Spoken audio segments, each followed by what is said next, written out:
Autistic people often don't have a great self-image.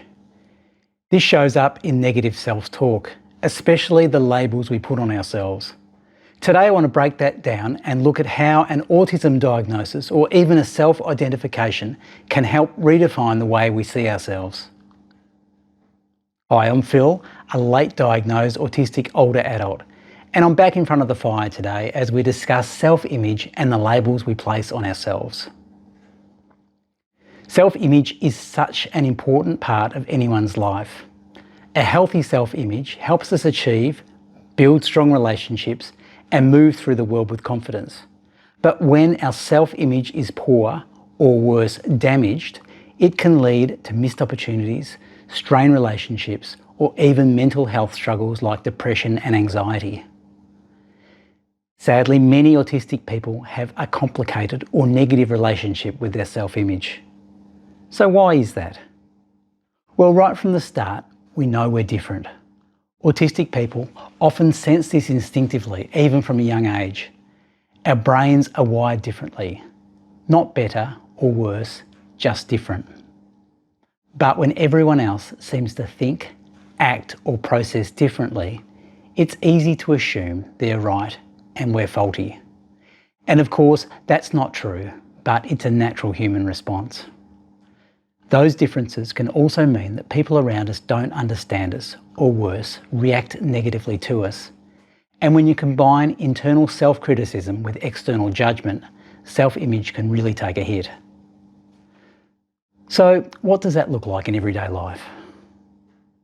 Being told we're not paying attention when in fact we're avoiding eye contact so we can concentrate.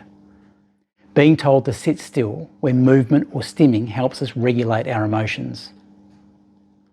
Wanting friendships but struggling with the social demands, then feeling unworthy of the friends we do have. Being called shy. Being called rude or blunt just for speaking honestly. Longing for connection but ending up lonely when socialising feels overwhelming. Losing relationships and blaming ourselves every time. Underachieving at school or work and labelling ourselves as dumb, lazy or failures. Dropping out of community or sporting groups because of social overwhelm, then being told we lack commitment or staying power. Putting up with bullying, then labelling ourselves as weak or submissive. I could keep going, but you get the idea. Whether those labels come from others or from ourselves, they chip away at self-esteem and even at our sense of identity. And this happens to autistic children just as much as it happens to adults. Now, that all sounds a bit grim, but here's the good news. Once we understand that we're different, not broken, things can change. Diagnosis or self-identification helps us reframe those labels. It's not an overnight process. For me, it's been gradual, unfolding over the year and a bit since my diagnosis. I've had to look back at the labels I carried, dig into where they came from, and then reframe them through the lens of being an undiagnosed autistic child, teenager, and adult. Maybe this is part of the be kind to yourself idea people often talk about post-diagnosis. So let me share a few examples of how I've been reframing things. Lazy. I've always struggled to start tasks, anything from tidying my studio to taking on paid work. But now I know about autistic inertia. Starting anything new is hard, and when it involves people, it's even harder due to social anxiety and overwhelm. It's not laziness, it's my neurology. And that means even my small achievements are worth celebrating. Indecisive. For years I felt paralysed by decisions, big or small. Other people seemed to decide quickly while I froze. Now I understand this decision paralysis is something that affects around 70% of autistic people. Now I know it's not indecisiveness, it's thoroughness. I can reframe that label as being a careful decision maker. Bad friend. Now this is not one that other people have put on me, but I place it on myself. I almost never contact friends first. It's always them reaching out to me. I used to feel guilty about that. Now I know it's part of my communication differences. A phone call might seem trivial to others, but for me it can be almost impossible. That doesn't make me a bad friend, it makes me an autistic one. Shy or introverted. Now these aren't necessarily negative labels, but when piled on, they can chip away at my self-image. Now I can just accept them as descriptions of how I respond to the world and remove the shame. Failed scientist. As a child, I had a passion for science and astronomy. So I studied applied physics at university and graduated with distinction, but never built a career in it. For years, I carried failure around as a label. Now I can see how my autism played a role in the decisions that led me elsewhere.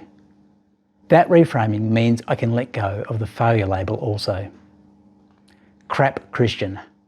As I spoke about in the Autism and Religion podcast, I've struggled to be part of a church community because of social overwhelm and expectations. That's not a spiritual failure, it's an autistic response. Failure at business. I've worked as an audio engineer for 35 plus years. I'm very good at what I do, but my business has never been financially lucrative. Seeking out new clients has always been tough because of my communication struggles. Now I understand why. That doesn't erase the challenges, but it helps me be less judgmental with myself. Unable to commit. This label caused the deepest damage in my relationships. I wanted connection, but often then backed away. Looking back through the lens of autism helps me forgive myself for those struggles. And on the positive side, I'm grateful to now be with Trish, who stuck by me for 17 years before I was ready to get married. Maybe there's a podcast in that. What do you think? Should I get Trish to join me for a podcast talking about autistic relationships? We'll see. There are more labels: messy, inflexible, people pleaser, timid, obsessive, but you get the picture. Each of these can also be reframed with understanding. Reframing negative labels is one step. Another is recognising the positives autism brings. It's about balance, acknowledging that being autistic isn't just about the struggles. For me, the positives include hyper-empathy and deep compassion, a logical mind that solves problems in unique ways, strong attention to detail, the ability to focus deeply and develop expertise, integrity and values-driven living, creativity and resilience. These strengths are part of who I am. By naming and celebrating them, I can contribute to a healthier self-image. There's one label I haven't touched on yet: autistic. For many, this label can be difficult because of the negative baggage society has attached to it, particularly at this moment in time. Some parents even resist getting a diagnosis for fear of labelling their child. The point I want to make here is the labels are coming either way. Children who think, act and respond differently because of their autism will have labels placed on them: shy, rude, obsessive, slow, or from the bullies, cruel labels like retarded. And those labels cause lasting harm. Claiming the correct label can go a long way to prevent that harm. It opens the door to understanding, support and belonging.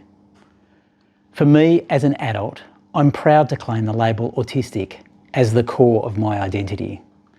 And that has helped me heal those negative labels of the past. Okay, so that's probably enough for now on this journey through labels and self-image.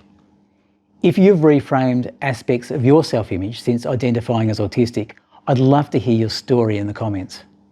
And as always, like, subscribe and share if you'd like to hear more stories and experiences from an older autistic bloke. Thanks for watching. Bye for now.